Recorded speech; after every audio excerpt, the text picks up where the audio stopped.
Hello, আমি দিশা। আজ অনেক দিন পর ক্রাফটিং ভিডিও দিলাম। একা ভিডিও করাটা আমার কাছে একটু চাপের। ভিডিওটা কেউ শ্যুট করে দিলে অনেকটা হেল্পফুল হয়। যাই হোক, সবাই ব্যস্ত, তাই আমার কাজ আমাকেই করতে হয়।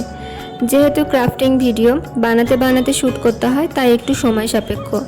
এই জন্য কয়েকটা দিন ভিলেজ ব্লগ আপলোড করেছিলাম।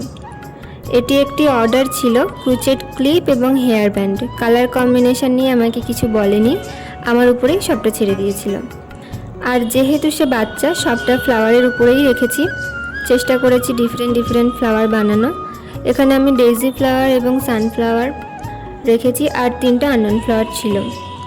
এটা বানাতে আমার টাইম লেগেছে 2 দিন। হয়তো আরও কম সময়ের মধ্যে বানিয়ে ফেলতে পারতাম, কেন কি কিছু জিনিস আমার কাছে ছিল না, সেগুলো আনার জন্য একটু টাইম লেগেছে। যারা ক্রুচেট শিখছো তারা আমার পেজটি ফলো করতে পারো অনেক আইডিয়া পাওয়ার জন্য। Thank you.